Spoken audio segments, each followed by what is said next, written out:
明亮。在不尽人意的生活中，依然看见人间的美好。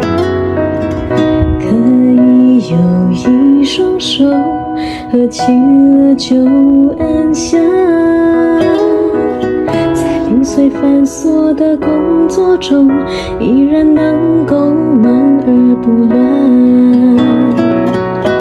可以有一颗心灵睁开了就晴朗，在冲击连连的成败中，依然保有属于自己的一片晴空。